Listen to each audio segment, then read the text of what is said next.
Kasih karunia dan damai sejahtera dari Allah Bapa dan dari anaknya Tuhan Yesus Kristus, itulah yang menyertai engkau sekalian. Amin. Shalom, Bapak Ibu, saudara-saudara yang terkasih di dalam Kristus Yesus. Firman Tuhan yang menjadi renungan untuk kita pada pagi hari ini, Senin tanggal 8 Agustus 2022, tertulis di dalam Kisah Para Rasul pasal 18 ayat 9. Saya akan membacakan untuk kita sekalian. Begini firman Tuhan. Pada suatu malam berfirmanlah Tuhan kepada Paulus di dalam suatu penglihatan. Jangan takut, teruslah memberitakan firman dan jangan diam. Demikian firman Tuhan. Bapak Ibu saudara-saudara yang terkasih dalam Kristus Yesus, ketakutan tentu sering kita rasakan dalam kehidupan kita.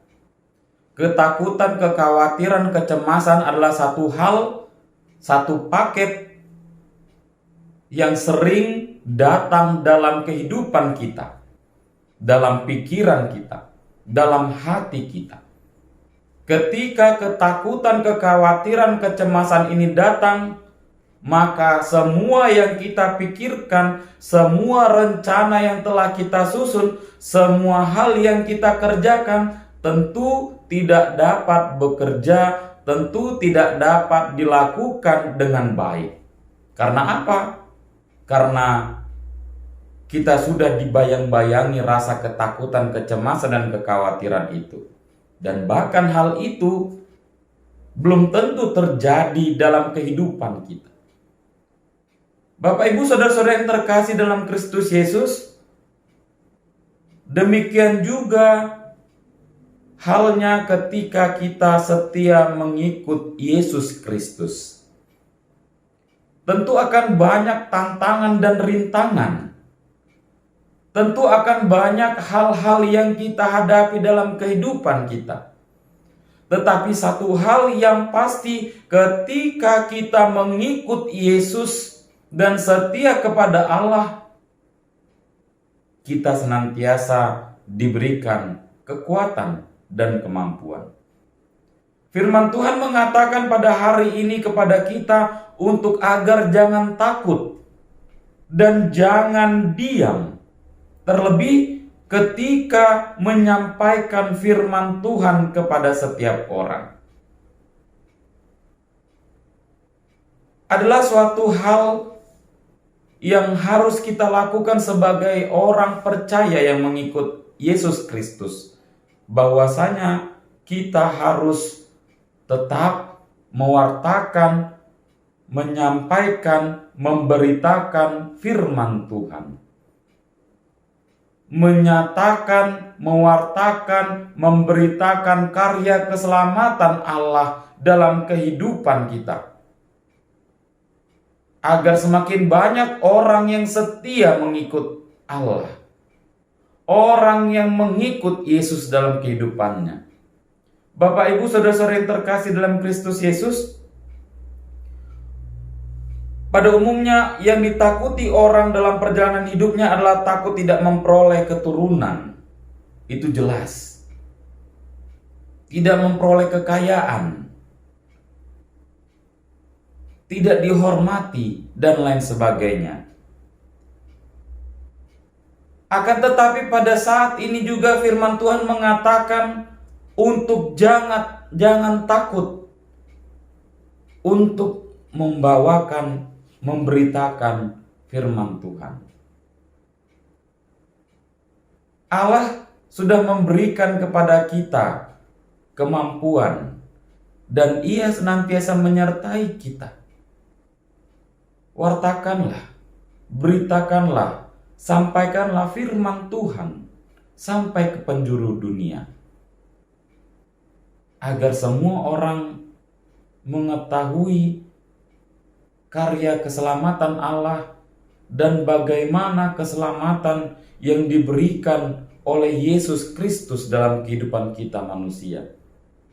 Bapak, Ibu, saudara-saudara yang terkasih dalam Kristus Yesus, orang yang takut adalah orang yang tidak mengandalkan Tuhan, tidak berserah kepada Tuhan, dan tidak percaya kepada Tuhan. Tetapi yang dia andalkan dan yang ia percayai adalah kekuatannya, kepintarannya, hartanya, kemampuannya, dan semuanya yang ada dalam kehidupannya di tengah-tengah dunia ini. Mari kita gunakan kekuatan yang daripada Allah. Mari kita tetap senantiasa kuat di dalam menyampaikan firman Allah. Apapun dan bagaimanapun keadaannya, baik atau tidak baik waktunya, firman Allah harus tetap dinyatakan. Firman Allah harus tetap disampaikan kepada setiap orang, agar semua orang bersuka cita merasakan karya keselamatan Allah. Jangan takut, teruslah memberitakan firman dan jangan diam. Kiranya Tuhan kita Yesus Kristus menguatkan kita. Amin. Kita bersatu dalam doa. Syukur padamu ya Tuhan, buat kekuatan yang Tuhan berikan. Terlebih untuk kesempatan pada hari ini yang Tuhan berikan kepada kami, untuk merasakan dan menikmati kehidupan yang daripada Tuhan. Tuhan, mampukan kami pada hari ini untuk boleh melakukan setiap pekerjaan yang Engkau berikan bagi kami. Begitu juga di dalam mewartakan, memberitakan firman Tuhan bagi sekeliling kami. Tuhan, mampukan kami dan kuatkan kami. Kami yakin dan percaya Tuhan yang senantiasa menyertai kami, agar kami boleh dikuatkan dalam memberitakan firman Tuhan. Jauhkan dari rasa takut, rasa khawatir, dan rasa kecemasan dalam kehidupan kami di dalam mewartakan firman Tuhan. Dan biarlah kasih Tuhan yang ada di tengah-tengah kehidupan kami, agar kami tetap tenang di dalam menjalani aktivitas pekerjaan kami, demikian juga di dalam memberitakan firman-firman Tuhan. Ampuni kami dari dosa dan pelanggaran kami ya Allah, agar kami layak di hadapan-Mu. Di dalam Kristus Yesus kami berdoa dan mengucap syukur. Bapa kami yang ada di surga, dikuduskanlah nama-Mu, datanglah kerajaan-Mu, jadilah kehendak-Mu di bumi seperti di surga. Berilah kami pada hari ini makanan kami yang secukupnya, dan ampunilah kami akan kesalahan kami, seperti kami juga mengampuni orang yang bersalah kepada kami. Dan janganlah membawa kami ke dalam pencobaan, tetapi lepaskanlah kami daripada yang jahat, karena Engkau yang mempunyai kerajaan dan kuasa dan kemuliaan sampai selama-lamanya. Amin. Anugerah dari Tuhan kita Yesus Kristus, damai sejahtera dari Allah Bapa, dan persekutuan Roh Kudus, itulah yang menyertai engkau sekalian. Amin.